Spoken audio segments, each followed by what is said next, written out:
Hello, tank fans, and welcome to Totally Tank, the tankiest podcast in Tankville. I'm Rob. And I'm John. Hello. Yeah, hello. And we're I've got a lot of things going on.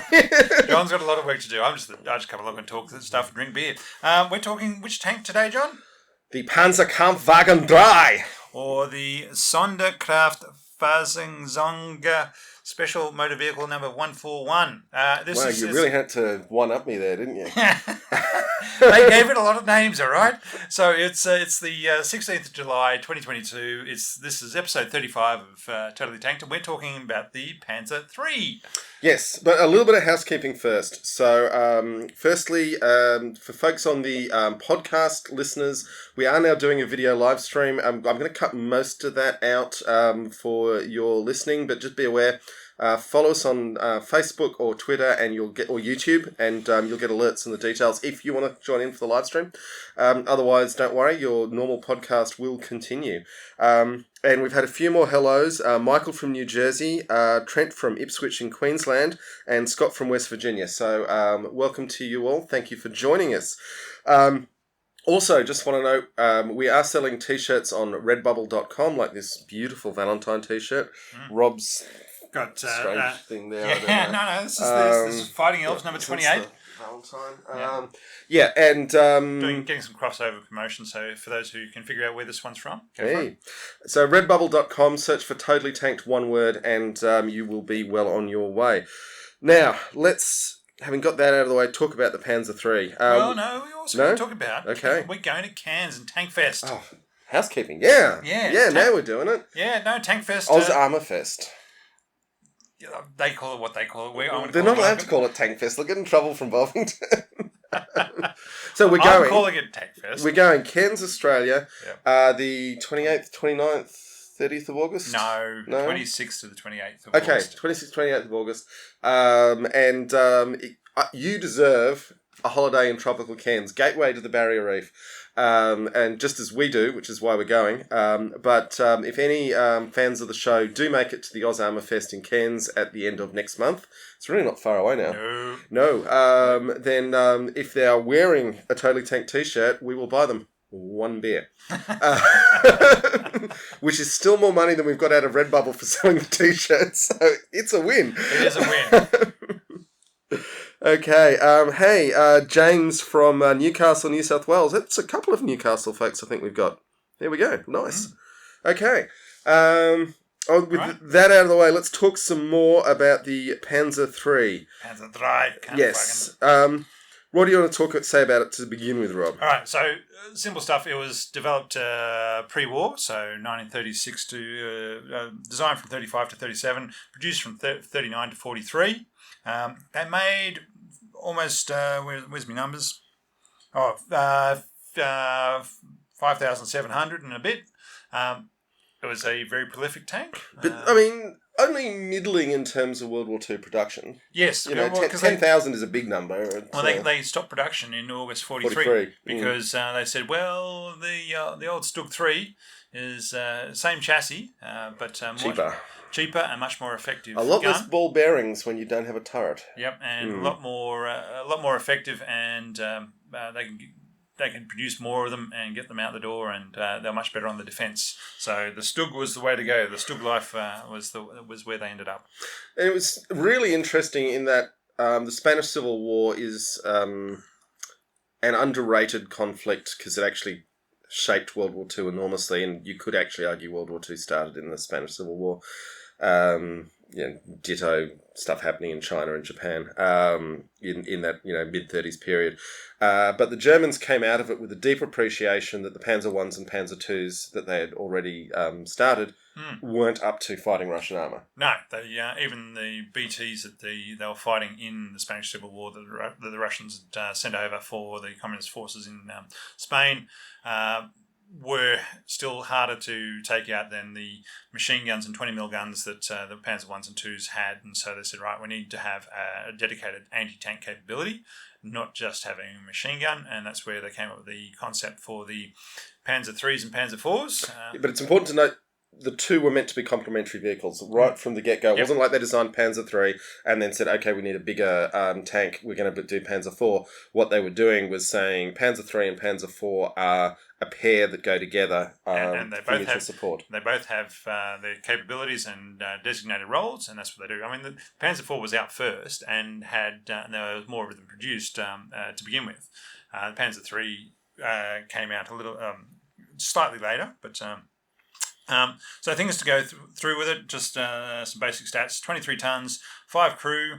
It went through a number of different guns. Started with the short 37mm gun, then went to a 50mm gun, the short, and then a 50mm gun long, and ended up the last versions were a short 75mm gun. Now, each Which of those... is, we will get to at some length about why they ended up with that short 75. But Even started with twin guns in the... Twin machine guns. Twin coax guns with the in the turret. Double bolters. Yeah. The twin bolters in the turret. As we discussed with the Italian tank, you can't miss your way to a hit, and just as appealing as it is to 14-year-old boys, just piling more machine guns on isn't actually the clever thing to do.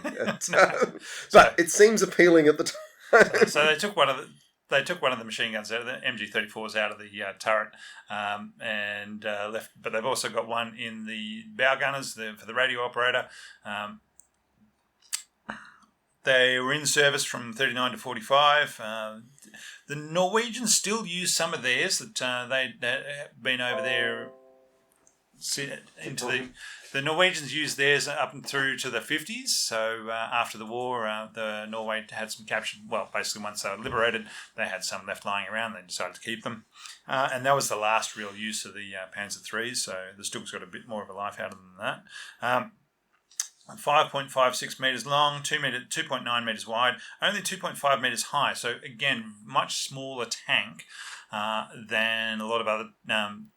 The Panzer IV was much bigger. And a lot of all the later tanks built during the war were also much larger than that. However, the 5 people inside the tank were still quite comfortable. Now, again, we've gone over sloped armour and the boxy designs of the Germans, and they said, well, this is one of the considerations for them, is that they want to have more room for the crew and the more room for rounds inside the tank. So that's why one of the reasons why they went for the boxy design rather than sloped armour. Although, let's remember, this is famously a torsion bar suspension system which eats up an enormous amount of internal volume of the tank. But yeah, if they'd had torsion bars and sloped armour, then there would have been no room for anything at all inside. So no, but I mean, you make your choices. Even so, they each time the 37mm gun carried 120 rounds for it. Once they went to the 50mm gun, they could only carry 99 rounds, and then when they went to the 50mm long gun, they dropped their internal space again, so they went to they could only carry 80 rounds. And finally, when they went to the 75mm gun, they could only carry 64 rounds for it. And with a very small number of heat rounds just in case they encountered an enemy tank. Yes, so just those premium rounds. And look, they had premium rounds from the beginning of the war with their in order to try and take out hardened tanks. Yeah. But again, they were limited, and they became more limited through the war just because the tungsten required to build those high penetrating rounds was much harder to come by. Yeah, but we're kind of jumping to the end of the story here, but it was interesting that once they went to having the short 75 as an infantry support gun, so it's only lobbing the shells quite slowly, they did give them a small number of high explosive anti-tank rounds where the chemical energy of the round was going to penetrate the enemy tanks if they encountered them. But they had strict rules. They weren't supposed to go out and hunt enemy tanks. It was just, if you are engaged, you've got something you can fight back with. Yeah. All right, so speed of about 40 k's an hour. It was a regulated engine. However, we'll go on to what happened through the war is that it started out with one engine, got slightly upgraded to 300 horsepower. And then they started adding more and more armour as the models went along.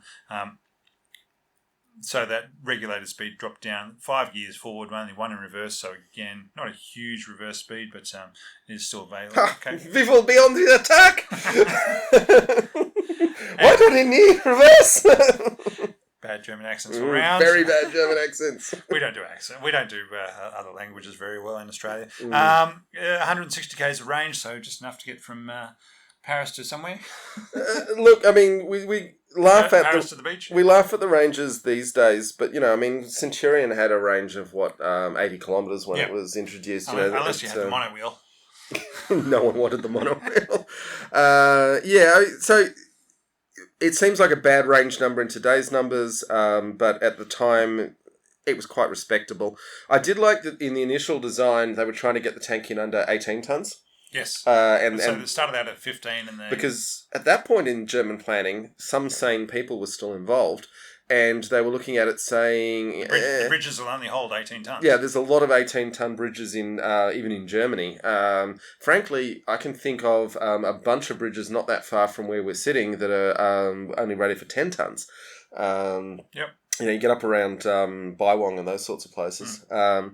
So it's no small thing to be able to get the lighter tank if you can go across more regular road bridges. But in this case, the armour was just so pathetically thin that they had to give up and slap another 5 tonnes on. Yeah. Yeah. So originally designed, it was going to be what we were talking about before with the Panzer IV. It was going to be the anti-tank role of the duo of those two tanks going together. So it would be the spearhead to break through enemy lines and take on enemy tanks, with the infantry and the Panzer IVs following up to take out any strong points along the way.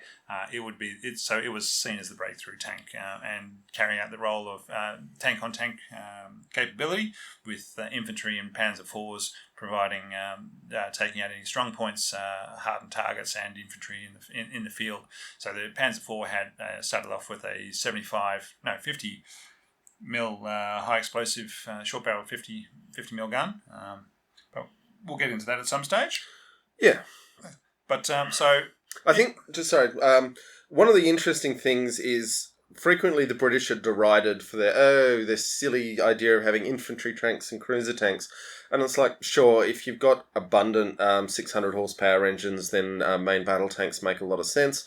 But no one had those certainly in 1936. And the Germans with the Panzer IV and the Panzer III, they were balanced slightly differently, but they were fundamentally an infantry support tank and what Squint had it slightly, and it's a cruiser tank, the Panzer III. Well, the British cruiser tanks weren't designed for tank-on-tank, though. Well, they still had the 2-pounder gun that was meant to be adequate for that. Which is essentially the same as the 37mm gun. Don't get me wrong. I would choose any mark of Panzer III over, Crusader. Yeah. I think everybody would do that. Yeah. Of the early war tanks, Panzer III probably is the best up until, depends which T-34 you're talking about, but they certainly destroyed enough T-34s. In many ways, Panzer III was an excellent tank, certainly into 1942. Yes. It was very capable through there. I mean, let's face it, it defeated Europe. It was the main point of taking Poland. Poland. Actually, no, sorry, I shouldn't say that. It was the I'm getting ahead of myself, because the numbers of actual Panzer IIIs deployed in Poland, France, and Denmark were actually very low. Very low. Very low. Sorry, the production run didn't actually increase until they got to North Africa. So you're right. Yeah. And what surprised me, because I actually thought this would be our chance to talk about Ghost Division, the coolest tank division ever. When I actually looked into it, for their really stunning successes in Poland and France, it was PZ-38Ts from the Czech Republic that were their mainstay. So we will have to find another day to talk about... when we talk about Panther might be a good time. Or the PZ-38T. Now, John, how many Ausfs? Which apparently means execution. It actually means mode or model. It depends on which way you're looking at the German language, but it's that sort of thing. Yeah. How many versions do we get? And look up on the video, you've got them. We certainly got to M, N, I think. N. We got to N. Yeah. Mm-hmm. So we'll go through them very quickly. Okay. So the first version is your Aus A, which are 5 large road wheels. There are only 10 of those built. Then you had the B's, C's, and D's. They all had 8 bogies. They're 4 sets of 2 small road wheels, and there was 10, 15, and 30 of each of those built. From E onwards, we have the wheel set that we know and love of the Panzer III, which is the smallish, Which is also your Stug identification. Yeah, because it crosses over around then. small road wheels. From E, there was 96 built of the E's. They had increased engine to 300 horsepower. F's, there were 450 built. They got the 50mm short gun retrofitted to them. The G's, 594 of those built they got extra armour. H's, they got another 50 mils. They got the 50 mil short guns as standard, more extra armour. So when they were putting on the extra armour, basically they started off with a 20 mil plate front and back. Then they put on another 30 mil plate on another spot, and then they built a framework in front of the turret and in front of the upper glacis of the hull, and they put another 20 or 30 mils on each. So each time they were basically whacking another couple of centimetres of steel on the front of the tank on places where it's going to get hit. The sides were still fairly weakly armoured, but they were putting armour on places where they were expecting to be hit from. Well, it's probably now's the time to note the side around the tracks was literally the escape hatch for the driver and the radio operator. Yeah, the radio operator would have had a hard time because he had to move the radio out of the way. Yeah, you imagine you've got your Allen key out, unbolting the radio. You might have that loosened up and only one bolt holding it in. But it was a hatch inside the tracks that they were supposed to get out of. And it wasn't big. I don't think you or I would fit. No, we would not. And you get the whole thing like if you're panicked, like the tank is on fire. You can really wriggle on, but if you get slightly stuck, you take a long time to figure out what the problem is. Thankfully we don't have any photos, but I imagine there were a lot of people stuck half out of the tank. I'm glad we don't, because that would be pretty horrible. Anyway, keeping on with the offs, we have the J version, which is they built 1,521 of those. Some came with the 50mm long gun and more extra armour and increased speed. Oh, there you go. The L version, which is probably the one that you see in all the videos from Bovington. There was 1,470 of those made. They came standard with the 50mm long gun. That was the L60. Somebody's got to read my handwriting again. And the capability to transfer engine coolant between tanks. So that's the weirdest capability to put in. It's something special. So what they were doing there is basically if you got a line of tanks starting up in the morning, you got the oil in one that you need to get it going. Just keep going. You can get that tank going, and then you take that oil from that tank and you pass it into the next one, and you feed along that line of tanks down to the next one and the next one, and they each get to start their tank with warmed up oil, so it's more effective for them. Has any other armoured vehicle used this system? Not that I've heard of. No. But it's a capability that they got.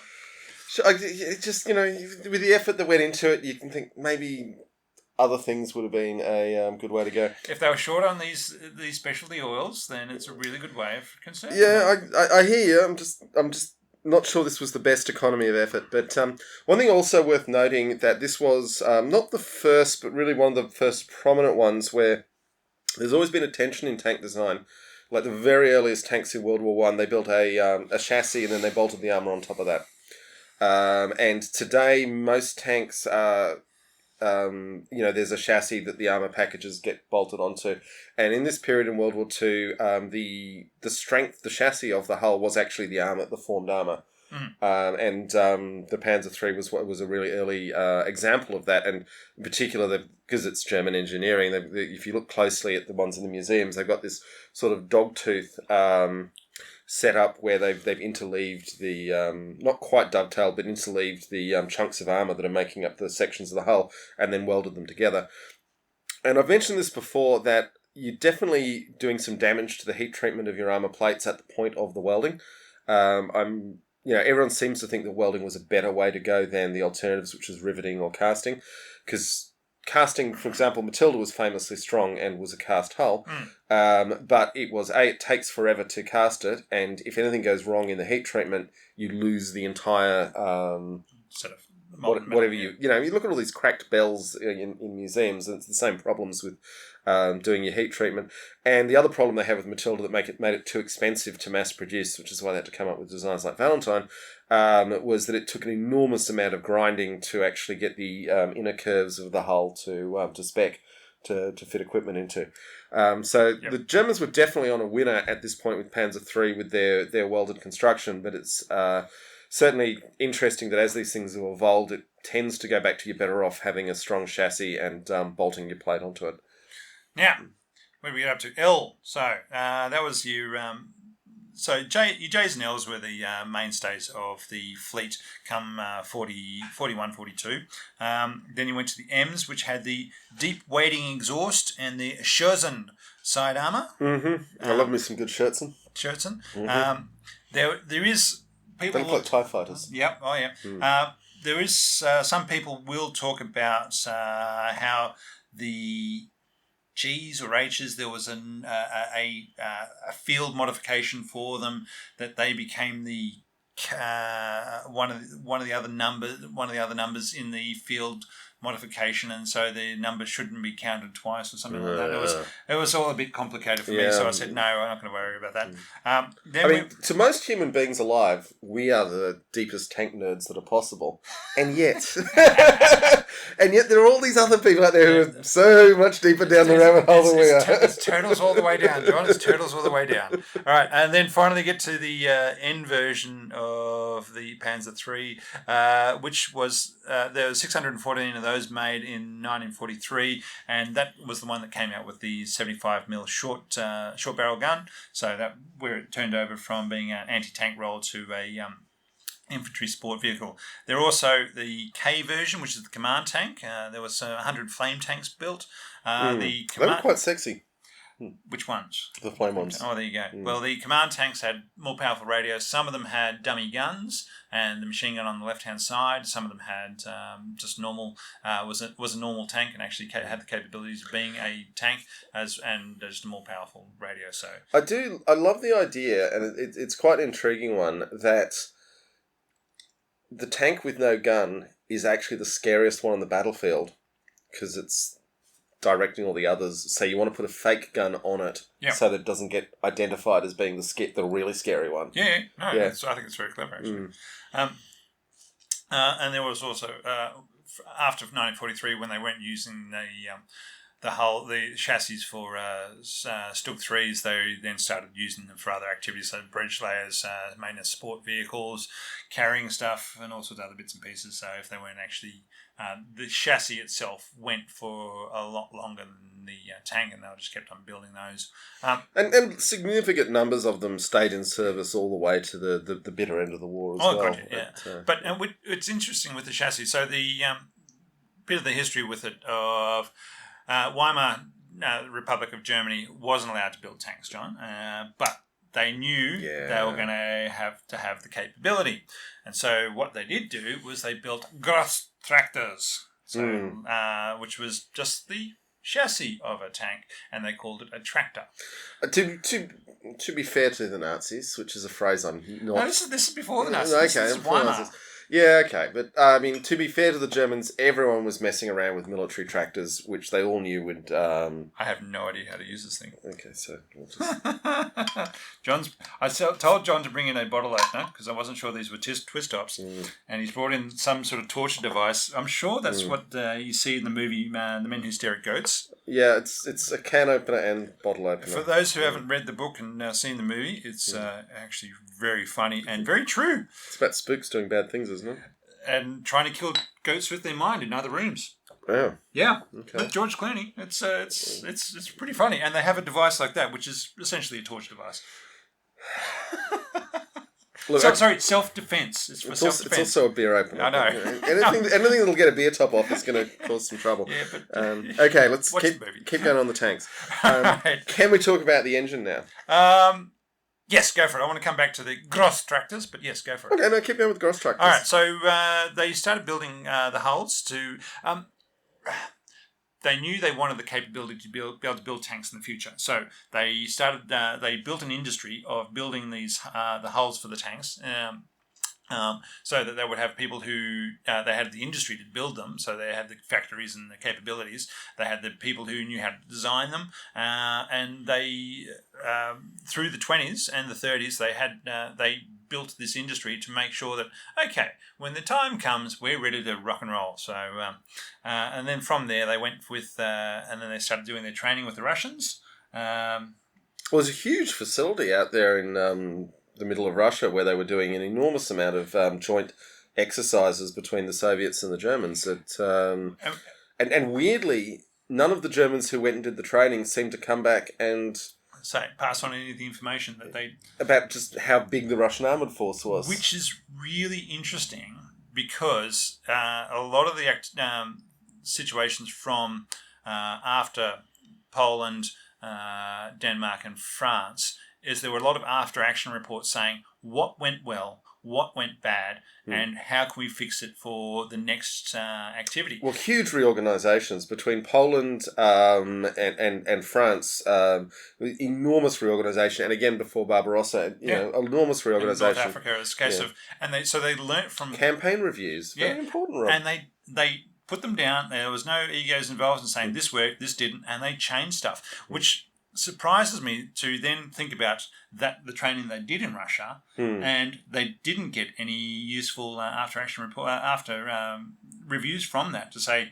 this is what the Russians are doing, and this is what they just took the information of their own learning. I mean, the Russians were entirely capable of being misleading at times and in places, but it does seem very odd that the Germans who went to this school didn't bring more useful information back. Yeah.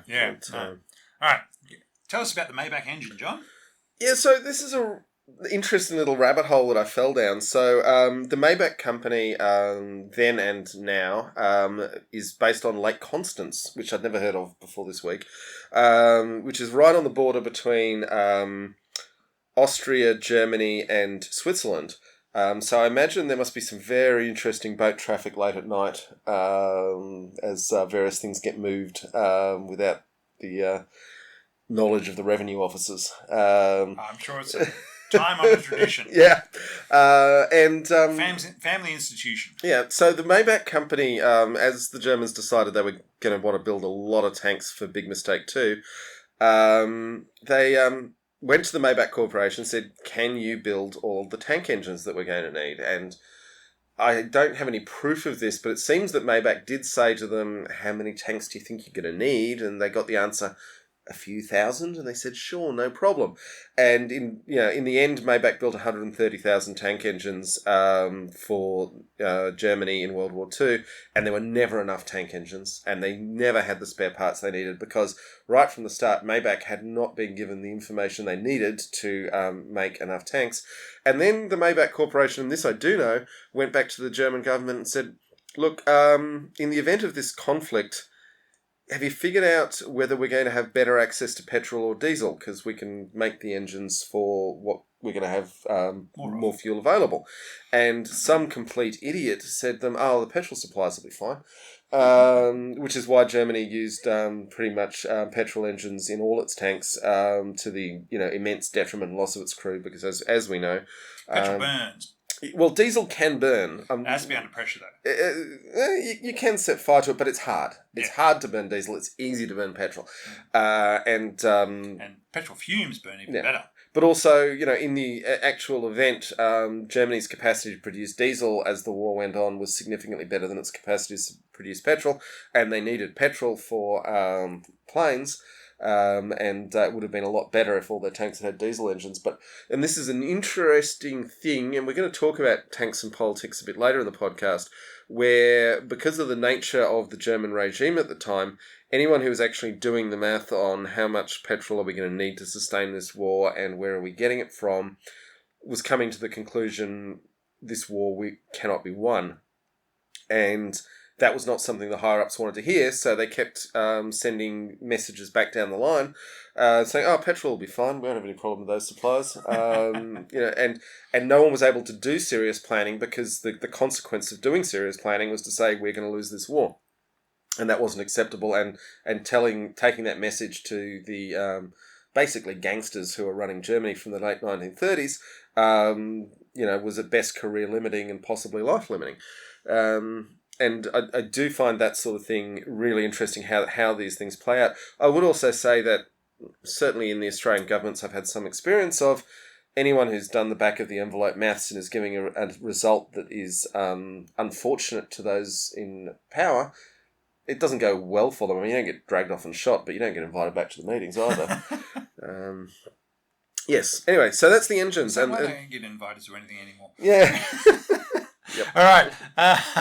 So started out with the 250 horsepower Maybach engine, and that got upgraded to a 300 horsepower engine. So again, not huge, but fully capable of moving what was essentially a smallish tank of its time. And it basically, as a very small tank, it was able to punch above its weight for a long, long, long time. And which far-sighted genius was responsible for the enlarged turret ring that let it mount the 50? Well, I don't know which genius was, but it was a very controversial choices going on here. So the Army Ordnance Department, who was building, setting out the tank and designing it, said, we're going to put a 37mm anti-tank gun in the turret. Because that's what the infantry is using, and we've got plenty of them. We've got the ammunition, and we've got all the capabilities. Well, Guderian, and then later even on Hitler, said, hang on a second, for an anti-tank role, we want a 50mm gun in there at the least. And so, the Army Ordnance said, look, you know what? Nah, we're not doing that. But we'll do you a solid, and we'll build the turret ring so that we can put a 50mm gun on it in the future. Mm-hmm. So there is speculation as to what. I mean, this is a question I've seen asked a few times. What would have the difference have been if the Panzer IIIs had a 50mm long gun, possibly as standard from the get-go in 1939? Now, you had some thoughts on it, John?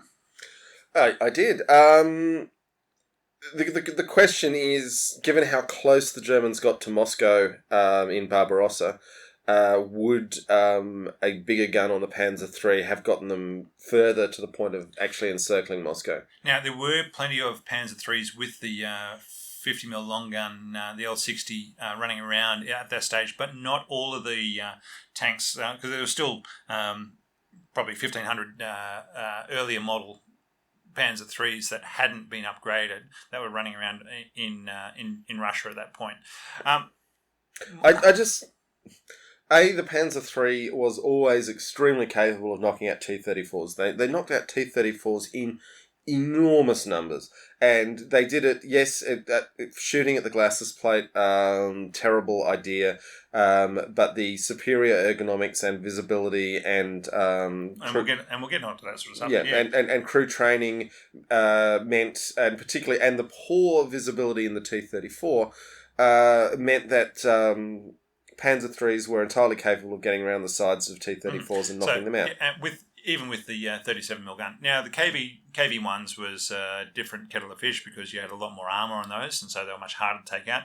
But those still vulnerable to the 37 and the 50mm guns from the sides and rear if you can get onto them. But when asking this question, because it really was going to Russia and then Barbarossa that defined the Panzer III and its capabilities and certain lack of things.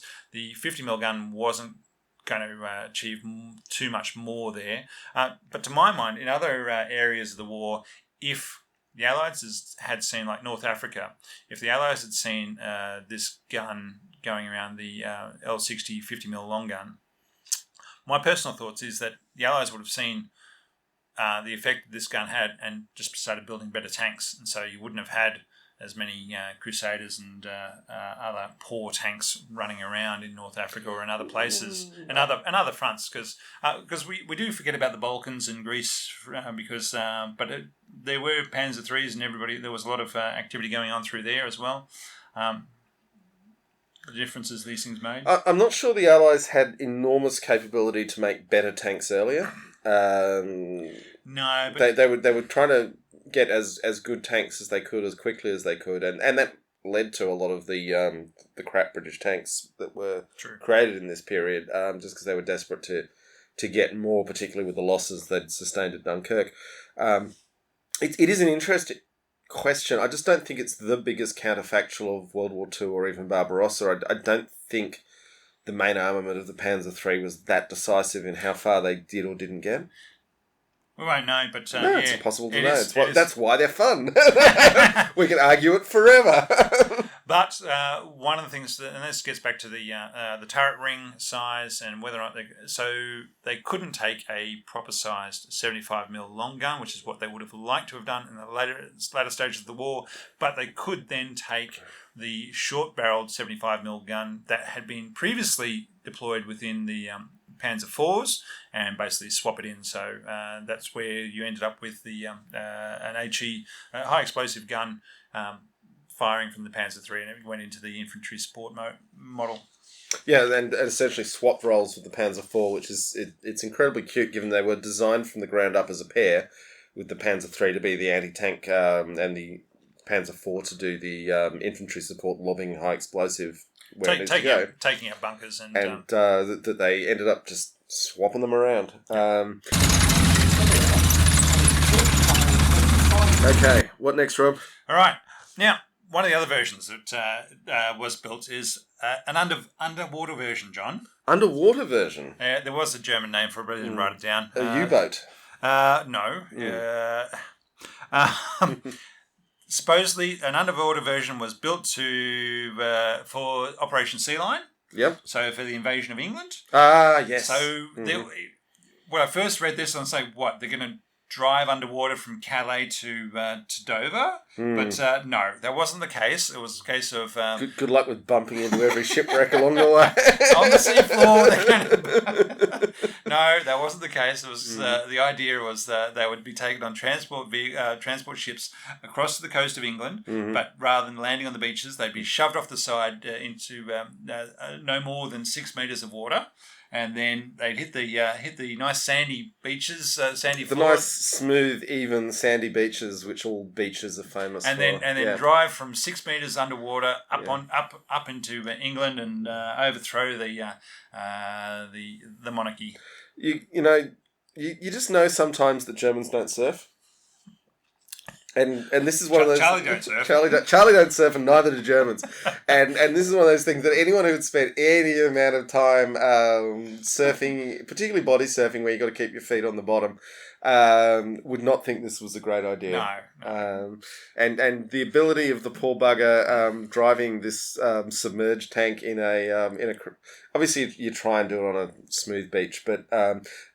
one of the rules of amphibious landings is that you don't always land on the beach you're meant to. No. I think they would have killed a lot of tank drivers this way. Yes. Now, suppose that they did actually use this. I wasn't sure the way it was written because they did build an amphibious version that would actually float on top of the water with basically with pontoons. And then they were talking about how it was used in France in 1941 and to cross the Dnieper, as well as France. So they were taking some sort of... I was going to say, the Dnieper is not in France. No, sorry. It was taking somewhere on the coast of France that was part of Vichy at the time, and then across the Dnieper. And I wasn't sure whether or not it was one of these underwater tanks that was deployed and used, or whether it was one of the pontoon amphibious versions. So, what was the runtime of the underwater tank? Do you know? Well, they had a 6 metre snorkel. So 6 metre snorkel in surf. Yeah, right. It would stretch up out of the tank and then float on top of the water. Is where the snorkel went. Yeah. And so they would like a diving bell. Hose pipe going. This sounds like something that worked great at Lake Constance. That's a really good point, actually. I mean, the surf in the English Channel is not enormous, but I wouldn't like to be trusting my life to seawater splashing around my 6 metre snorkel. And boy, I hope there's not a 1 metre dip in the sea floor somewhere along there. So that's, this is an appalling idea. what, as bad as the rocket tank? Well, no, nothing's as bad as a rocket tank, but yeah, wow, okay. I'm glad we took that detour. That was fun. Good. All right, crew setup, 5-man crew, but very comfortable. Yes, famous ergonomics. Which I mostly get from the chieftain. Yeah, but there's other people who've said it as well. But No. basically they're using the chieftain as our model German because I do think he's 6'4" or something stupid like that. 190 something. Yeah, I have some sympathy for the Russians saying we'll make the tank fit someone who's 5'9", but or shorter. Now, having been in Germany, John, I felt very small there. I'm not a small person, but there were a lot of tall people around. So that's what I'm going to say. Yeah, they're big, but they weren't that big in coming out of the interwar period. There've been a lot of famine, starvation. Yep. So, it could go either way with that. But yes, the Panzer III is absolutely famous, and I find it interesting that Matilda II, the British tank design in the same period, was also a much more refined design than later mid-war designs. Things like Matilda had like gas struts to hold the hatches up and things like that, and the Panzer III had different areas of design refinement, but in particular it was very well laid out to be comfortable for the crew, and even German tanks like Panther and Tiger were not as pleasant for the crew to be in. And we've said this a million times in this podcast, but we'll say it again: having a comfortable tank isn't a small matter. An uncomfortable tank tires the crew out, and a tired crew performs less effectively. Yeah, especially on the after 25 hours of actually doing whatever activity you're doing, you might be feeling a bit annoyed with everything around you. And whereas if you're comfortable in there and can keep on doing what you're doing without saying, "Oh, I really need to get out and stretch my back" or whatever else, then that's not a bad thing to not a bad tank to have.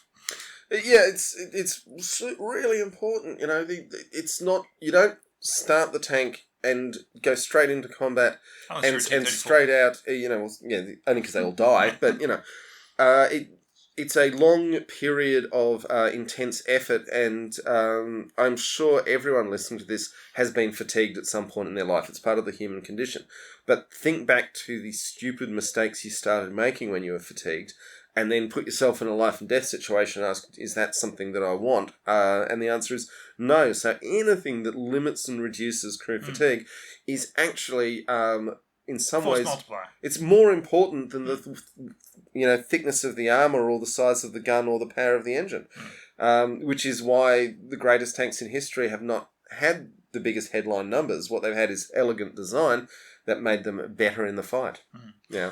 All right. So, with our 5-person crew, we've got the commander, who was sitting at the rear and in the centre. Yeah.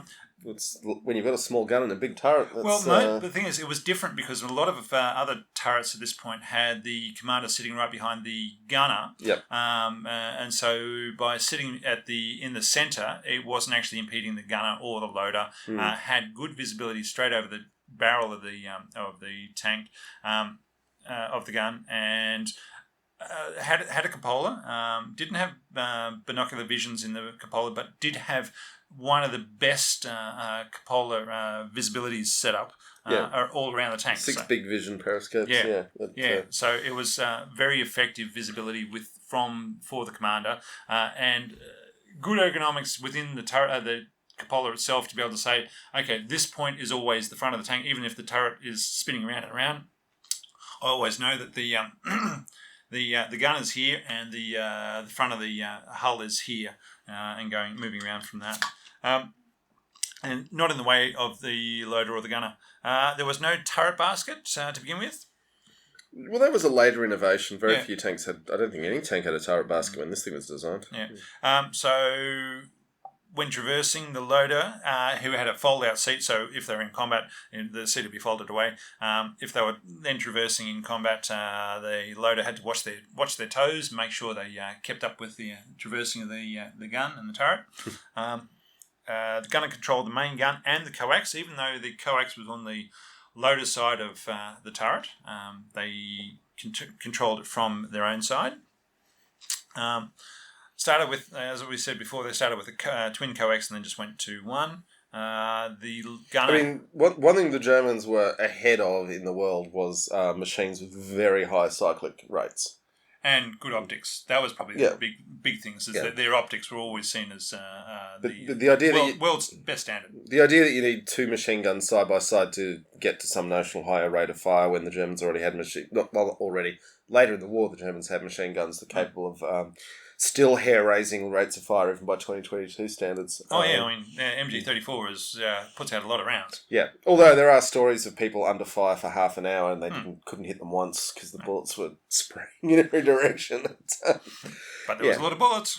Yeah, Scott has mentioned... Scott in the comments mentioned tank chocolate, which... yes, love some. Send it our way. It certainly was a factor in... keeping crews functional for longer, and I beer and chocolate is a great combination, John. I personally believe that the German use of amphetamines was also though why they had to have the pause that allowed the Dunkirk evacuation, because you can only take amphetamines to keep fighting for so long before you start seeing pink elephants everywhere. And there would be stats and tables, and that would have been part of their planning of saying, yep. Just like there is nowadays, as a case of you can push your troops for for heavy labour activities for this many hours, and then they have to have this much rest. They can push them for this long a period of time on light activities, and then they have to have another period of rest. It's just part of one of the things you put into your tables of saying, okay, this is what we can accomplish. This is how many trenches we can dig. This is how far you can walk in a period of time, and then you've got to have this much rest. But then you have a point of the table that's marked out in red, where it's like, if we keep pushing our machinery and our people beyond this, they're not going to do well. Things are going to go really badly. Yeah. But you can even go back, I think it was the Battle of Philippi, when Caesar beat Pompey, and he literally had his men marching across the plain and said, no, it's been too long. Yep, we're going to stop. And Pompey's army just stood and stared at Caesar's legions taking a break. But when they got going again, they were fit to fight. And that sort of fatigue management is something that competent leaders have to do. Yeah. All right. Okay, we've got the radio operator in the front right of the tank, and they also have the bow machine gun, which is another MG34. I don't like bow machine guns. No. I mean, there was the radio to be operated as well, so they had to keep. They needed to be there. But, I like to think that the second person sitting next to the driver is, there's things you can get them to do, operate the radio, fire a machine gun that's never going to hit anything, whatever. But their actual primary purpose is to swap seats and have someone fresh drive the tank every now and then. Well, you couldn't swap seats. There was the radio. Yeah, I mean, they have to go out of the weird little hatches. No.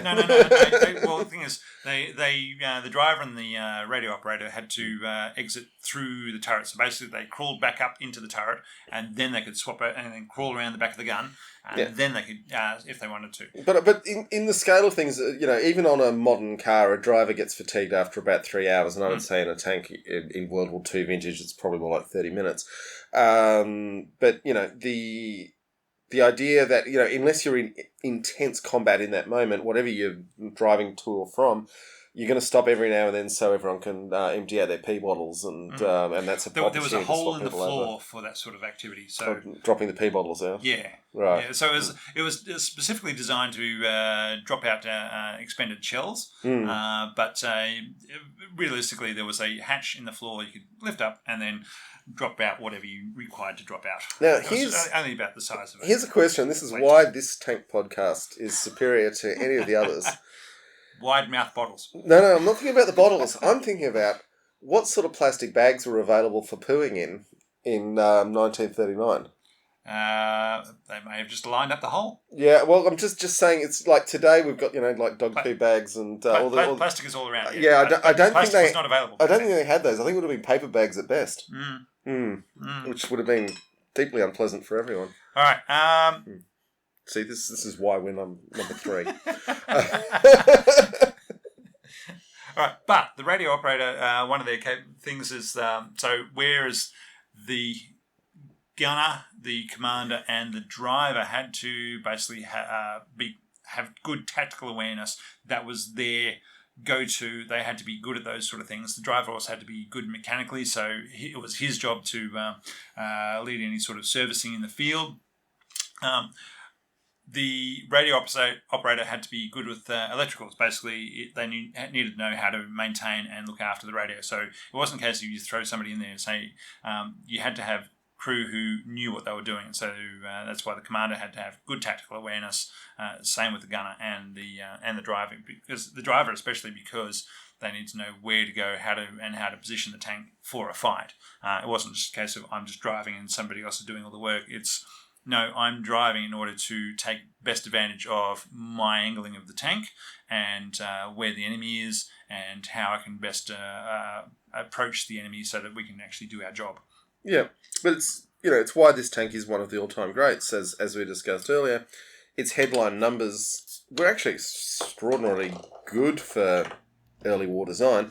But even by mid-war and even going into late war, but let's talk about the mid-war period. Every top trump stat has the T-34 as a better tank, but you could not pay me to get in the T-34 and go and be engaged in a fight with a Panzer III, because you're going to lose. And it's because the ergonomics, the situational awareness, all the soft factors are stacked up so high on the side of the Panzer III. Yeah. Supposedly there were hatches in the earlier versions for the driver and the radio operator to get out through the top of the hull, but those, as they applied more armour, those got all covered up, so that's why they had the escape hatches out through the sides of the tracks. Yeah, the Bovington Tank Museum did point out that there was a very nasty shock trap in the turret that drove rounds into the soft top armour as well, which had to be addressed. But, All right, there was adequate space for the driver, and they had, as I was saying before, they were the ones with the mechanical knowledge. So the crew comfort and the rollers fit well with inside the tank. It's a small tank, and yet it had 5 people in there, and they were quite comfortably positioned. And, you lay things out properly. There's actually room for people. Yeah, it's astonishing. First tank that I've seen with for carrying with the carry bin for gear on the turret. That's the Rommel box.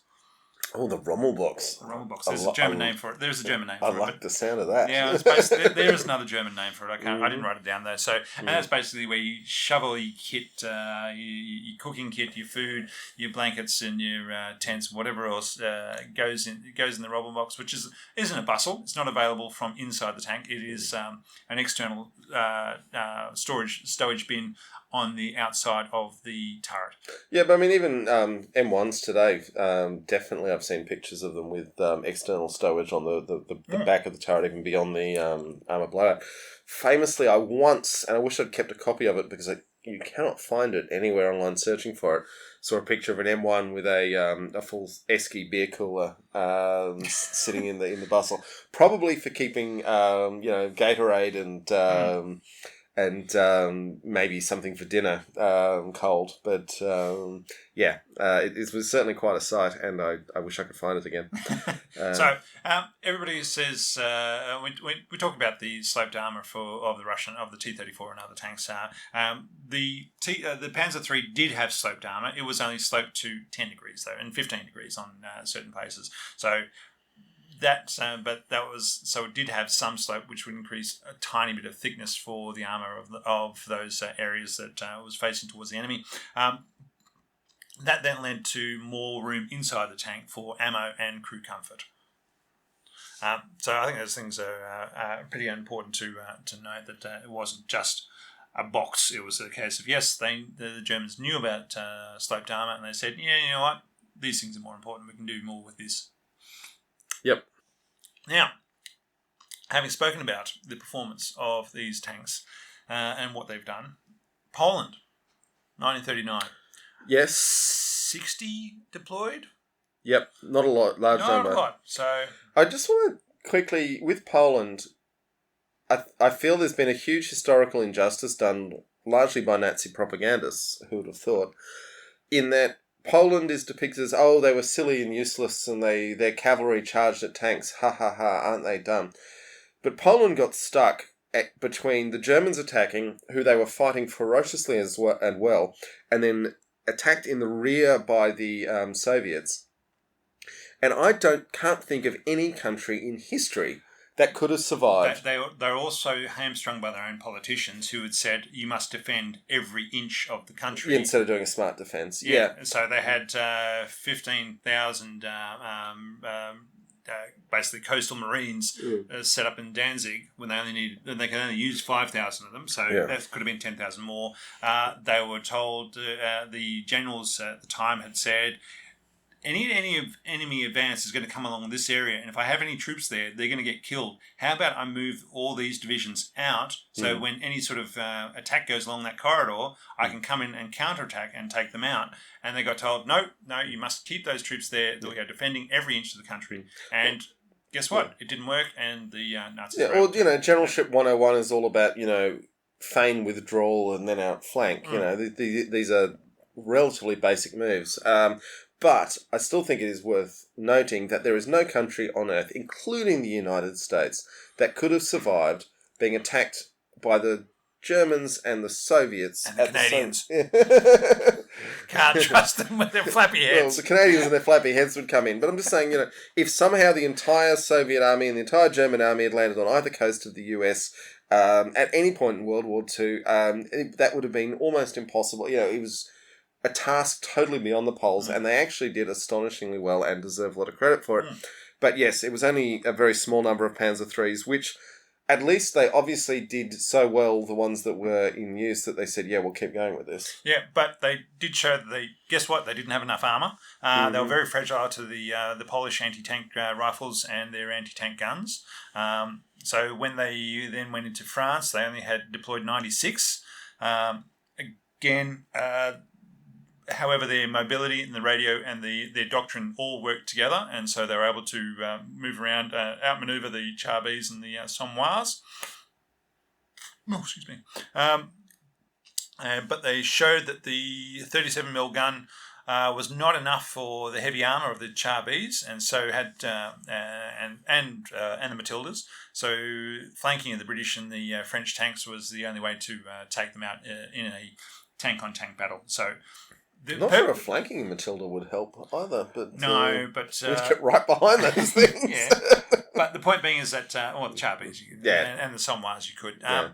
The point being is that the Panzer III being an anti-tank tank, its inability to affect these heavy tanks, even at the beginning of the war, was seen as a big detriment. And again, it also needed more armour. So this is what I was saying before. Each model they were putting on more armour plates. When they went to North Africa, they came up with the tropical version, even though North Africa isn't the tropics, but it's tropical for Germans. It's a long way from the frickin' tropics. I remember that Africa Corps logo they made up for Indiana Jones with the palm tree and the swastika. It's totally accurate, wasn't it? It's historically accurate. I don't know. I just don't know. I feel like they made it up. It looked really cool though. There was the one with the palm tree coming out of the swastika. Yeah, you think it was real? Okay. I think it was. I mean, they were very good at graphic design. There you go. Yeah. So they had improved air filters, wider tracks for the sand, and they started also employing the 50mm guns in North Africa. Did very well against the British tanks, could kill cruisers and outmaneuver the infantry tanks for the flank shots. However, against the Americans, when they started coming up against the Shermans, the guns really started struggling against the Shermans. Luckily enough for them, they were able to use the inexperience of the American tankers to outmaneuver them, draw them into traps and shoot them. But once the Americans figured out what was going on, they were able to deploy their tanks much more effectively and take out the Panzer IIIs at the point. This does get to a few interesting questions. First is, it's really important to note that the Sherman was a 1940s design and the Panzer III was a 1930s design and quite early 1930s design. So the capability of the Panzer III to keep fighting effectively against what should have been a total overmatch of a tank is interesting and significant. And then we get the issue of how important is superior crew training. And this is something that no army has satisfactorily resolved, because we'll talk about this a bit later when we talk about tanks and politics, but you have the issue that, on paper, if you're fighting a short war, like, 6 weeks in the spring and then regather, like the Germans kind of wanted to do all their fighting, then if you've got super trained crews that have got years of experience, then they're going to be awesome. But if you're fighting a total war that's going to go on for many, many years and all of your crews are going to die, and they're only going to be replaced by however many young men are turning 16 that year, then your design priorities start to shift quite dramatically, and it's a case of actually knowing what sort of conflict you're getting into. The Germans did really well with having ace tank crews for large parts of the war, and at least, and it's part of why they designed Tiger, was to have a tank that would have some chance of keeping those ace crews alive a bit longer. But all these design priorities get really important. Yeah, and making the choices as to, well, do I want to get a 0.5 here, or do I want to get a 0.75 over there, and which one's more important? As towards what decision you're going to make. But you need to know what war you're fighting before you can actually make those decisions. Yep. Yeah. Okay, so the Americans with the M4s, they had the armour and the big gun, and the Panzer IIIs. Let's face it, it wasn't just the Panzer IIIs that were causing these wins. It was the combined arms effect the Germans were using within the Panzer divisions, which included anti-aircraft engineering, the Panzer IIIs, the Panzer IVs, and close air support from the Stukas. All these things contributed to the fact that it's not just a case of, as John was saying, it's top trumps of tank. It's a case of all these things were going together in order to take on the enemy tanks, and who was employing them, the doctrine they were using, the tactics they were using.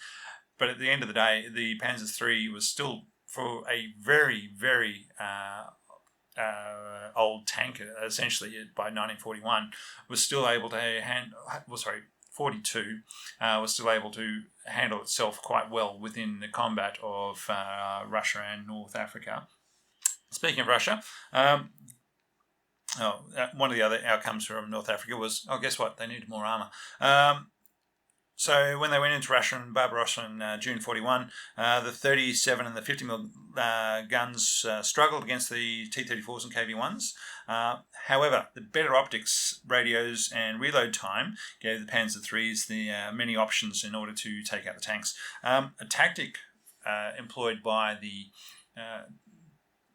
Panzer III crews was just to, if you saw T-34s in the field, you open up with the machine guns from about 800 metres out, and that would force the T-34s to close up all hatches. The commander wouldn't be sitting outside his tank or anything like that, and the visibility inside the T-34 once they were closed up was so horrendous that the Panzer IIIs were able to outmaneuver them, get around to their flanks, and then even get the 37mm guns into the side of the tanks from there. That's a really interesting insight into real effective tank warfare, and goes back to a lot of what we've been talking about with the ergonomics of tank design. So even while the Panzer IIIs were buttoned up, the commander and the gunner still, and even the driver, who had a great big vision slit. I mean, it had a huge chunk of glass in it, but vision slit. But even that could be covered up, and then they had binocular vision, looking at the front of the tank and going from there. So they had the optics of each member of the crew were quite good in order to improve the performance of what was a small tank with a small gun and limited armour. So, Is this when we take a small break? I think we'll take a small break here. We'll come back with more about the Panzer III. I just want to note that the poll on what your favourite Panzer is, and yes, I know I only did marks 1 through 4 because the poll wouldn't take 6. Anyway, is currently running Panzer 1 as 44% of the vote versus Panzer 3 on 33, and Panzer 4 that was off to a really big early start is back down in third place. No one likes the Panzer 2. Come on. Yeah, so there we go. Moving on, Rob. What do you got next? All right, from So from 43, when the tide turned and they started the retreat from Stalingrad, the Panzer III was basically end of life. Hello, pup. Get them less noisy collars. End of effective life as a frontline tank. At which point, well, once the Panther was actually the Tiger. Took over the anti-tank role. Okay, but the Panther definitely had an anti-tank role as well. Yes. But the Panther and the Panzer III coexisted, whereas once they brought out the Panther, that was the point at which they were like, we have no further use for Panzer III. Especially when you can be building more Stug 3s. Actually, you're right. The Stug 3 is actually the important thing. It's like, get rid of the turret. We don't need it. And put a bigger gun in it. End of effective life was eventually seen on the retreat from Stalingrad, which is why in August of 43 they said, right, we're not making any more of these, but we'll keep on making the hulls. So the Alfs N was given that's when they started changing them over to the 75mm short gun to act as infantry support to the Tiger. So it was again the conjoined relationship between the anti-tank vehicle and the infantry support vehicle to go with it, so to take out any strong points. It's certainly interesting that pretty much every major army in World War II decided that 75mm was the sweet spot for a high explosive round. Yes. Yeah, I guess. Yeah, let's think about it. Yeah, probably. Sure. Except for the Russians who went 122s. Eventually, yeah, but. IS-2s, yeah. All right. But the early T-34s weren't exactly 75, but they were around that. 75, 76, yeah. Yeah. And then they went to the 85s. All right. So, however, they still were still used as a second line support tank, with the L60 50mm long gun.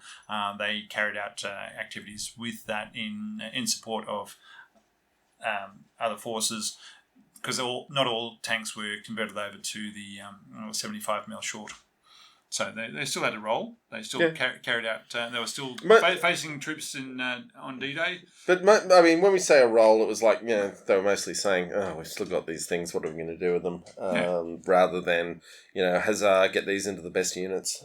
No, they were pushed to the second line and said, right, we need some armoured units to be doing work back here. And really, in terms of your life choices, you want to be in a second line armoured unit, don't you?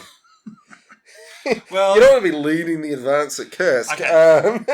That's because we're sensible people. When you're we are now. When we were 18, we'd be like, "No, we're doing the front line." Gung ho, buddy, full of buddy machismo and everything else, and saying making bad choices is what it would have been. But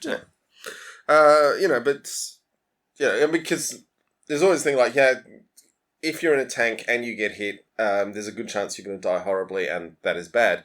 But the survival rates of armoured units versus the survival rates of infantry units are massively greater. I think it's probably an order of magnitude in terms of... logistics units are even higher. Yeah, they do get beaten up by the airborne after the Battle of the Bulge, though. So, I'm referring to an incident after the Battle of the Bulge where the infantry units, having finally won the battle, got back to the rear areas and discovered everyone walking around in really nice, hot, warm jackets that had arrived and had not been distributed to the front lines. There was no time. There was no communication to be able to do that. No, a great deal of violence ensued. Well, it's hard to really hurt somebody when they're wearing a really thick... really good jacket. really thick coat. I think they took the coats. And then there was a bit more violence. Yep. All right. Look, I think, John, we can't go to that. So... one of the other big issues, you touched on it before with the maintenance of these tanks and having short wars. So there was a lot of discussions around the Panzer IIIs and the early war battles that they were involved with were a case of in, out, back to base, and then they could reevaluate, repair, and do that. The repair aspect was a big factor for these early tanks because is this where we talk about dead running on the trains? Go for it. Oh, okay, cool. So part of my deep dive on the Maybach company in World War II that was really interesting. Should we talk about Ford and Opel? Go for it. No. Oh, okay. So there was actually in Germany a great deal of discussion about the fact that two of their biggest motor vehicle manufacturers were the Ford Motor Company. They didn't trust them, and the Opel Motor Company, which was head office by General Motors, didn't entirely trust them, which is part of why Maybach ended up shouldering the burden of the whole shebang. But also that when it came to what are we going to do with damaged engines or damaged tanks, some genius, I say in inverted commas, was like, well, we ship all this goods to the front line and the trains come back empty, and every train logistician in the world shudders violently. Why waste all that time and when effort? They hear about an empty load? So they said, let's ship the damaged tank engines back from the front to Maybach at Lake Constance, and apparently the Vienna Arsenal was also the other place they wanted to ship them to. Which is not far from Maybach. They then, that was what they tried to do, which meant at least the trains had something to carry back from the front other than dead Germans. And the problem this created by having the tank engine maintenance so far back from the front line was that if an engine got damaged and they pulled the engine out and they finally got the engine onto the railway and shipped it back 1,000, 2,000... John, it's Europe. The distances are really small. No, but once they're deep into Russia, the distances get really big. It's actually still really small. It's a long way. I think I mentioned last episode that it's 2,000 k's from here to Cairns. It's 2.5. Yes. All right. It's a long way. But from Germany to Moscow is not a small distance either. It's like 500 k's. It's not far. All right. Let's shelve this until we can Google it. But I'm sure somebody in the comments will tell us. Yeah. The bigger point is simply that they were shipping the engines back all the way into Germany, Austria, for repair, and leaving the tank sitting in a depot. And in the time that would take for the engine to go away and come back, obviously, what do mechanics do when they've got another damaged tank that comes in? They strip the parts off the one that's sitting there. It's called controlled cannibalization. Yes. In order to facilitate maintaining another capability. That's right. But the end result was that when the engine finally came back, it was a stripped shell of a chassis, and then they needed to reassemble the tank from other parts that were available at the time. And this is, it would have been better to have the deep maintenance somewhere between, actually in the middle of Germany and the front line. I feel conflicted about that, and the idea of the mechanics on the spot needed the parts, and so they were probably able to use that shell of a tank without an engine to fix 5 other tanks. And in the time being, when that engine came back, they were probably able to find another. They had a bunch of other broken tanks in order to build the tank that they've been cannibalizing up again. So it's one of the dark arts of electrical mechanical engineering type thing. It's just one of those things that happens. Yeah, I still think, you get all these things about German logistics in World War II where it's like, was that really the best way to go about it? And often it wasn't, because as we've discussed, if they'd ever actually gotten serious about planning the logistics, they would have said, we can't win this war, we shouldn't fight it in the first place. Don't have enough petrol. Yeah. There is not enough go juice. But it's still quite interesting that they made these decisions and it had these effects. And and getting on to the maintenance part of it is, what we were saying before, in an early war, it was a case of go out, fight the wars, come back and fix up your tanks. When they went to North Africa, they realised that this is not a function that they can continue following along. So rather than having a centralised support area for maintenance, they distributed the maintenance capabilities throughout the units, and so that they can go forward with the fighting units themselves. And so there was a lot more service in the field, and basically maintaining the tanks in the field for deeper levels. And that's one of the things that when they went into Russia, people have spoken before about how when Hitler ordered the Operation Barbarossa, he had basically taken the available tank divisions, Panzer divisions, and divided them in half and said, right, where we had 10 before, we've now got 20, and we're going in. So he didn't actually increase the numbers. He just took the numbers that were there and then divided them in half. On paper, it seems like okay, we're just mucking around with numbers type thing. But from a maintenance point of view, they actually accomplished a lot, because where before the maintenance capabilities within each Panzer division was limited to not enough for a long campaign in a dispersed environment, by dividing the divisions into two and saying, yep, well, I've now got 20 rather than 10.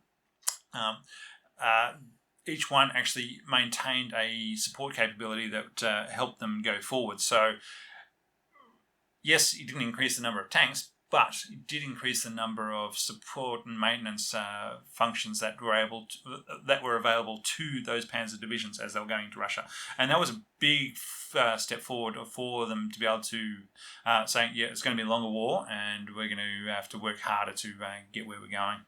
It's interesting that some of the lessons of North Africa do appear to have filtered through to Berlin.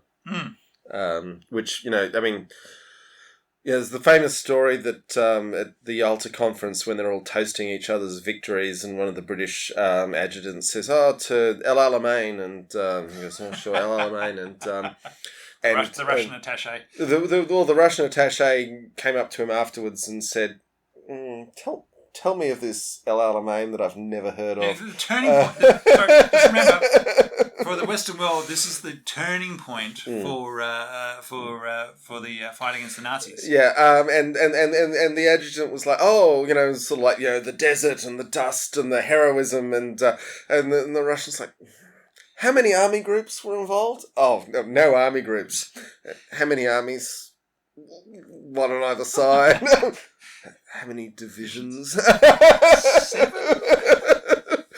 But it should be noted, with that criticism of El Alamein in North Africa in mind, that the logistics capacity of the German army was enormous for what they burned up in North Africa, and would have supported a colossal amount of forces in Russia. So that Russian criticism that the number of troops at the fighting end at El Alamein was small by their standards is true, but the German logistical capacity that was consumed in that conflict was actually quite comparable. Just the same as by forcing the Allies to go around Africa rather than through the Suez Canal.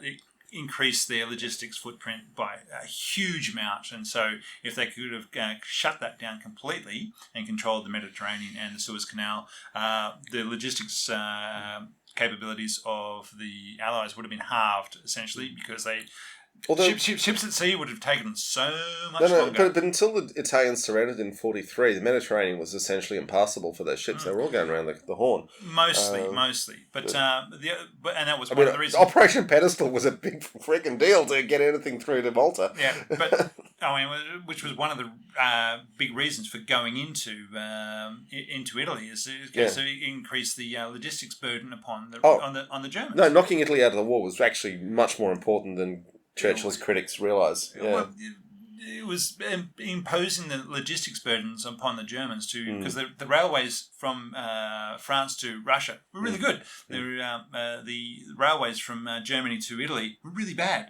So go into Italy and force them to put a lot of resources into getting that way. Anyway, boy, we have digressed there.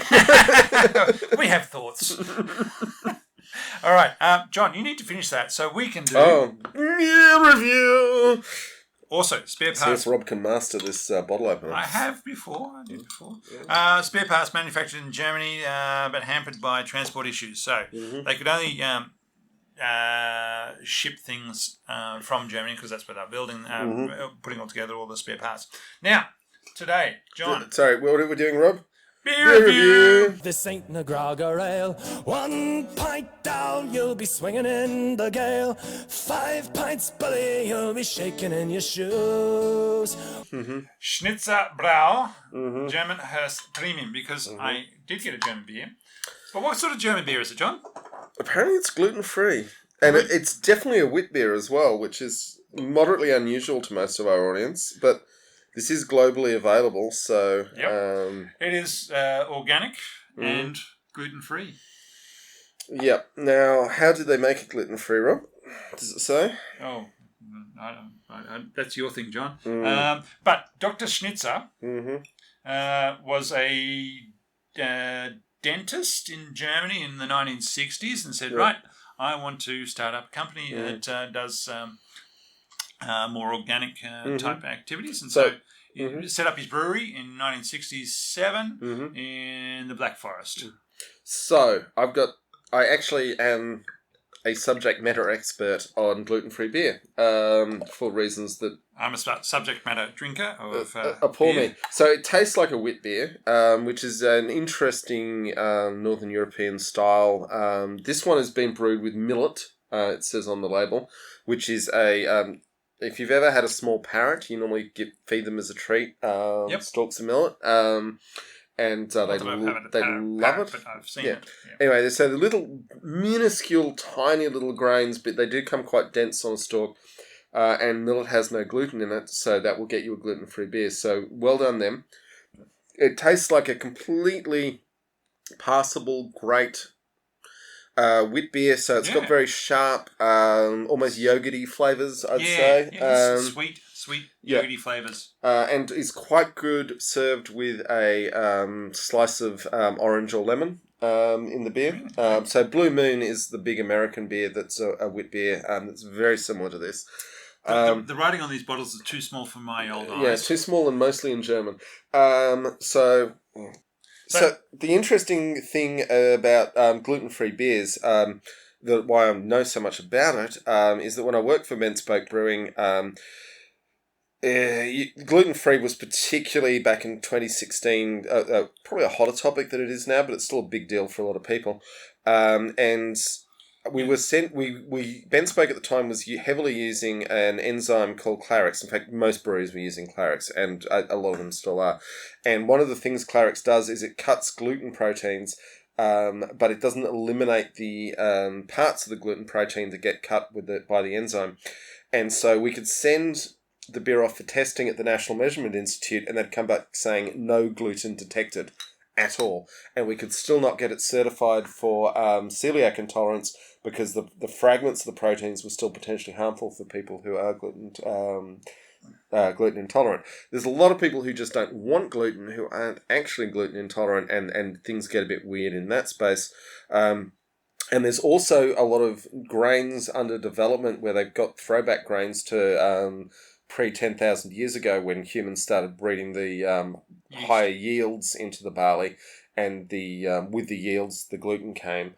And also for a lot of human use of the grain, the gluten, it makes the bread better, it makes the pasta better. There are reasons why you actually want the stuff in there. But it's an interesting area that these grains that are being developed that have no gluten in them.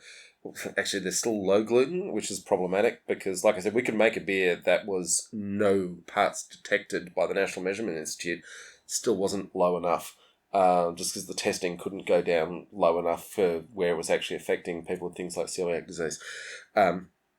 So using millet and getting a good beer out of millet, like they've done with this, is a really clever thing. So well done. What is this one called again, Rob? Schnitzer Brau. Schnitzer Brau. Yeah. German Hess Premium. So the reason I bought this is because I went into my local foreign bottle shop, Plonk, it's called, and went to the German section and looked at it and said, there's a lot of good beers here. I can't choose which one I'm going to go for. Oh, look, there's one on the top shelf that has that's in a 6-pack. I'm going to grab that because it's in a 6-pack and I want to get out of here. I'm done. Yeah, pretty much. Yeah. And so that's how we ended up with a organic, gluten-free beer, John. So there's another tale of adventure of Rob's buying beer. But it is German. It is German, so that's beaten our previous worst effort. Yeah. from the Black Forest. Yeah. It's a 5%, 330 mils, and yeah, it's very tasty. How much did it cost? $32 for 6 of them. That's an expensive 6-pack. It is an expensive 6-pack, but as I said, I wanted the 6-pack, and that's what it was there. So what I would say we is have drunk it, and it has gone fine. yeah, what I would say is it is gluten free, and organic for whatever that organic counts for in beer making, and it just tastes like a high quality wheat beer. So I really doff my lid to them for making that. But if you want a gluten free beer that tastes like a lager or an IPA, then this is not going to give you that taste because it's a wheat beer. Yeah, it's definitely, very definitely a wheat beer. There we go. Cool. All right. Have we got more on the Panzer III, Rob? Look, a very successful tank for the early war period. Early mid. I mean, in Barbarossa, it destroyed an enormous number of tanks that were on paper better than it. And I think that's more to do with the Crew training, communications. I mean, the T-34 was more mobile, so we can't even say it's mobility because the T-34 was more mobile than whereas before the Matildas and the Char Bs and the Somoirs weren't as mobile as the Panzer III. But I mean, the T-34 had a 550 horsepower engine just throwing out power. You want to talk counterfactuals. If the T-34 had a decent transmission, that's a whole other world of what the hell happens in World War II. Also, some sort of communication and visibility and all those. Yeah, a bit of a radio. All those C3 things that no one cares about that actually are the most important things. Yeah, so what was your comment before? If somebody's firing off the green flare in order to advance and you're all buttoned down, who's going to actually see it?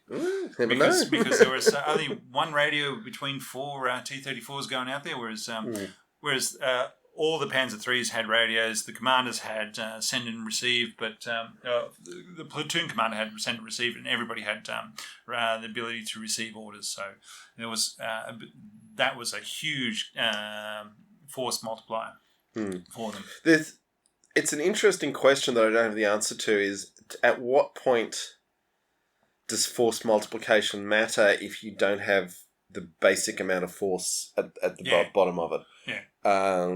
Because certainly Western militaries are accused with good reason of being far too interested in force multipliers and only having 100 tanks. Yeah. 100 tanks can't cover a lot of area. Yeah. But when they get there... But you can make them effective when they get there, yeah. You still need the numbers to be there somewhere, but it's all about the compromises you make along the way. Look, let's get into the real world environment, back to where we are now in today. And there are a lot of countries looking at and saying, yep, we've got 100 tanks. We need to push that up to 1,000. Whether it's Germany or Poland or other places are saying, we've got tanks, we have advanced modern tanks, but now we need to see if there was actually a conflict rather than just a skirmish. We need the capabilities of having more and getting them on the ground. Yeah. And defending large areas rather than saying, okay, I can have 100 tanks here defending this area, but it leaves everywhere else undefended. Have you got more to say about Panzer III, or should we start talking about politics and tanks? I think politics and tanks now. So Panzer III, good tank, lived up to its capabilities, was but only to the point where it could no longer go forward. And it was moved back to the second line, and which is where it still performed very well. But I would say for a tank that was designed in the mid-1930s, its ability to be an effective tank into the mid-war was astonishing. This was one of the best tanks. When people look at a tank and they say, okay, pick out your favourite looking tank, just from looking at them, a lot of them will pick out Panzer III saying that is what a tank looks like. Tigers are too big and boxy and with this great big gun hanging at the front, whereas a Panzer III is what a tank looks like to people's minds. And also designed so it can do things like get over the bridges that are available and not have to demolish the towns it's going through to get around a corner in the road because its gun's hanging too far over the tank. All the soft it won on the soft factors, and you got credit where it's due. A certain Hitler.A was responsible for making sure it had a big enough gun to do what it needed to do. Well, no, Guderian was the one who wanted to make it happen. Yeah. Because he was in charge of the tank doctrine policy at the time. But it was only when Hitler saw them rolling down some road for his birthday, and he realised, hang on a second, those are the little guns. I wanted the big gun. I want the big gun. Yeah. It literally was But his birthday. I'm not saying every decision Hitler ever made was right. No. But I would say You'll see our eyes following a certain dog as she wanders around a small. We've left the door open so that she's not left on the wrong side of it. And barking at us, but... there we go. Good girl. Okay, so that's the Panzer III. Now, we've got a couple of other subjects we're going to cover in this episode.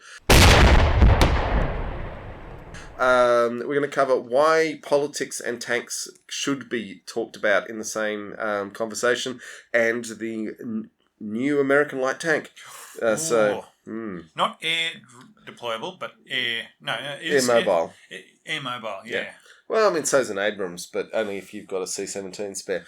Anyway, quickly, politics and tanks. We got some criticism last episode that I actually agree with and was well-founded, because when we talked about draft dodging, we only talked about Republicans in America who dodged the draft, and we failed to mention Clinton and Biden, and I'm annoyed with myself because that actually reinforced my point that the wealthy and the privileged, doesn't matter who they are, what side of politics they say they are, make sure their children don't get conscripted. So, yes, you made a good point, but we are not going to stick to the tanks and not talk about politics, because politics, Clausewitz said, war is politics by other means, and it is, when we talk about there were no radios available for Russian tanks, why were there no radios available? People made decisions. Those decisions were political. Conscription's probably the really big one. You've got one country in the world where the wealthiest children do sign up for the army, and that's Britain. And, that's a good point. And you've also got one country in the world where the tanks are the best protected in the world. That's also the country where the wealthiest children sign up for the army. Now, in Australia, just to highlight this point, in the referendum of 1916, 1917... Conscription referendum, yep. Conscription referendum. So this was the government saying, should we introduce mandatory conscription to Australia? It was the votes of the soldiers overseas in the war who said no. Now, I have actually, because my time at the War Memorial, it's an interesting nuance in that the majority of soldiers in France voted yes to conscription, but it was the number who voted no that got the no vote over the line. There you go. So it's a slightly complicated nuance there. And the reason why so many of them voted no was that they didn't want to be stuck in a trench with someone who was forced to be there. They thought that was life-limiting. So that also with conscription, so as we were just hinting on, the fact that the British have their upper classes actually signing up particularly for cavalry units, and that they have the best protected tank in the world, is probably not entirely unrelated. Because Daddy was in the tanks and so am I. Yeah, well, I will give them credit on this. I'll criticise the British a lot for that I'm wearing my Union Jack Valentine t-shirt and I am a UK citizen. But the willingness of the upper classes in Britain to go and do the fighting and the dying is probably unequalled in any country I know about, and probably has a lot to do with their global success over the centuries. Wills and Harrys did their stints, and so did Charles and Andrew. Let's not talk about Andrew. Nobody wants to talk about Andrew. Couldn't have been him doing the sexual assaults because he couldn't sweat. Not going there. Too much adrenaline getting shot at, don't you know? Anyway, let's move on from that. Okay, so politics is ultimately why tanks exist. Politics is why tanks are the tanks they are. I will completely concede that it is draft dodging in the US or anywhere else is not a left v right thing. It is a power thing. And I would actually put to you that thinking about it as a power thing, as most of the people listening to this podcast are not powerful people. Really? We don't have millionaires listening to our podcast? I've got a couple. Yeah. Oh, okay. Yeah, those ones, yes. Yeah. Yeah. But not New World Order. Here we come. most of them know. It's so I'm just trying to give you some class consciousness here when we talk about whether we're going to actually go fighting or dying. But I would also say that in terms of John, let's face it, we're going to eat the rich first. If we're lucky, they've got plans. They've got bomb collars. Anyway. Politics and tanks, particularly when it comes to conscription, which is such an interesting area for this. We've talked in the past about the Swedish S-tank and about whether it was actually fit for conscript use or best used by conscripts. But you also have an issue that how you design your tank, British tanks, I'm thinking in particular Chieftain, which is like the bridge of the Millennium Falcon with all its thousands of dip switches, is something that only a specialist who's had years of training can actually use properly, is designed for a volunteer force. And if you bring conscripts in, you need a simpler tank that can't achieve the same levels of excellence, but you're fundamentally dealing with the harsh reality that if they die, there's another one coming along in a year's time. Where people are expendable and equipment is what you want to keep. Yeah, but there's... robust equipment. But going back all through history, there's always been a tension between professional, well-trained, well-paid armies and conscripted forces, and many times conscripted forces have won the day on that. Well, I mean, you go back to the fall of the Bronze Age. It's a case of the militaries, the chariot militaries of the time became so specialised that huge resources were put into very small units of chariots. When they could have been better spent having a larger force that wasn't so specialised. Yeah, I mean, large blocks of spearmen, which has always been where we end up. 3,000 years of history. Just learn to look at it and read it. Yeah. So anyway, I definitely do hold up our apology to Republican-leaning listeners who felt we unfairly targeted Republican draft dodgers. During the 80s, do you feel that, as a 12-year-old self, do you think you're probably more Republican-leaning than Democrat? Oh, yeah, probably. I certainly was. I was definitely wrong. But, I know, same. But that was the 80s. It was a different time. Yeah, so nowadays, when we look at the Republicans, we say, they've gone the wrong way. A lot of them. Not all of them. But that's my personal thoughts. Yes.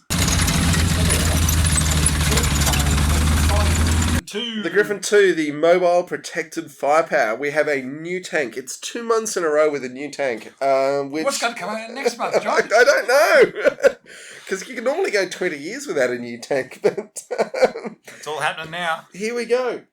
So, Griffin 2, or mobile protected firepower, is a infantry tank, and it's interesting what a 2022 infantry tank looks like. It looks like a tank to me, John. It does. We're back to the 105mm gun, because which everyone knows is just the best gun. Well, okay. What's this gun designed for? Strong points and bunker emplacements and all that sort of stuff. What's it not going to be doing? Tanks. Knocking out a really big tank. Yeah. If they come. Although a bit like, hey, let's look back. The Panzer III having a couple of high explosive anti-tank rounds for dealing with a tank it encountered. Similarly, this thing will have a couple of missiles that it can shoot out the... Well, actually, more likely is that the troops in the vehicle deployed to the side of it will hop out of that, set up the javelin and send the javelin down range. It is not designed for tank-on-tank combat. It's not that sort of thing. The doctrine at the moment is if you come across a enemy MBT, the infantry in the vehicle beside you hops out of their vehicle, sets up their javelin and goes and takes it on. It is not your job to try and take on Stay on the other side of the hill. Yeah. And also, the engine is front-mounted, so it's taking a nod from Macava. Oh, really? And it is Ascod, which is essentially Ajax, the worst tank in the world. So whatever the British have done to make Ajax such a miserable failure, apparently this version has not come out as badly. I'm definitely tasting the difference now that I've gone back to a VB. Okay. Doesn't taste like yogurt at all. No. enjoyed my week. Yeah. They're all gone. Yeah, very Okay. delicious. So just talking about It's not air droppable. It is air deployable in various. It's still about 40 ton, which that's too much for a Hercules, isn't it?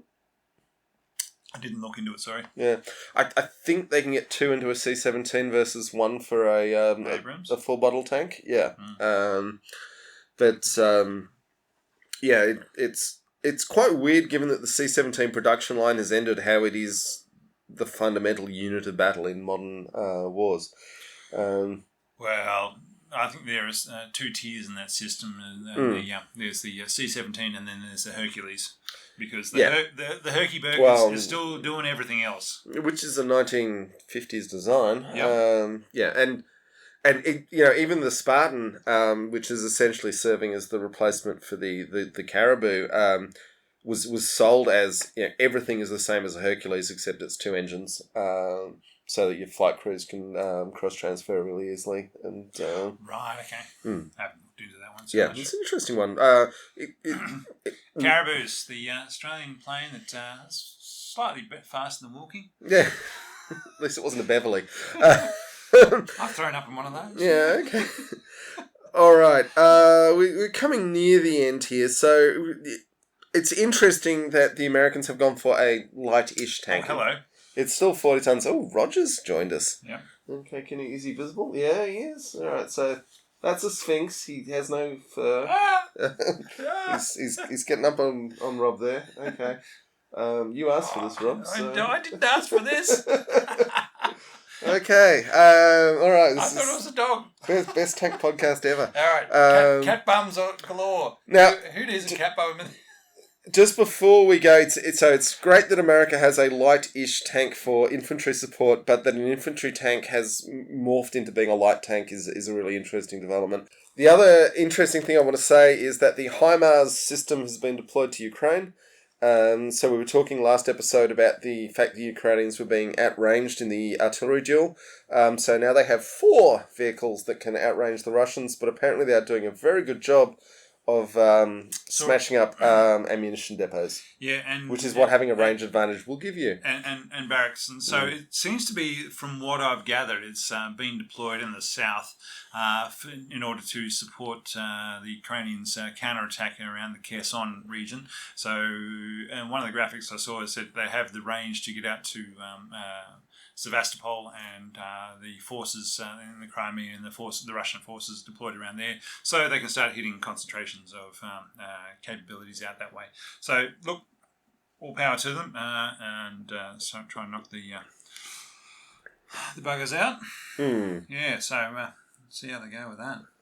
And I also saw a fun video of the Ukrainians driving around in a brand new T80BVM. Okay. Yeah, and having a bit of fun doing that and saying, yes, it's only fired 50 rounds so far, and it's a newly captured one from the Russians, and they're just going to start deploying. It's nice of the Russians to just keep giving their armour away, isn't it? So they're going to start deploying, the Ukrainians are going to start deploying those captured tanks back into service, because it's just, realistically, it's more modern for them, but it's very similar to the T64. It's just, and with the gas turbine, it's much, they enjoy the speed of it. It can get up to 75 k's plus on the road. Yeah, I mean, T80 famously in Chechnya, they kept parking them Overwatch and leaving them running, and they just ran out of fuel. So you need your auxiliary power unit for these things. Anyway, I think we're done, Rob. I think we're done. Thank you all very much for joining us. For those, we haven't decided whether or not we'll do another episode before we go to Armour Fest. But what was the question? Whether or not we're doing another episode before we I think we have to do another episode before Armour Fest. I guess we're doing another episode before we do Armour Fest. Yeah. Now, if anybody's got suggestions on what tanks they would like us to do some special work on it at Armour Fest, I'm happy to take suggestions. And we'll so look up the roster of tanks on the Australian Museum of Armour and Artillery, and we'll try and do some pieces to camera for that for upcoming episodes. Yeah, but you'll need to send us a message first via totestanked@gmail.com or Facebook and Twitter. So yes, thank you very much, folks. This has been surprisingly fun. Thank you, Tasman, for all your comments, and thank you for everyone else. We've got 7 people still watching at this second, plus the halo effect that comes. So Plus, now we've got a cat. Now It's a cat video. So we got the real star of the show. All right. At take this care, point, all. Be safe. At this point, Get your 4th vaccine. I did.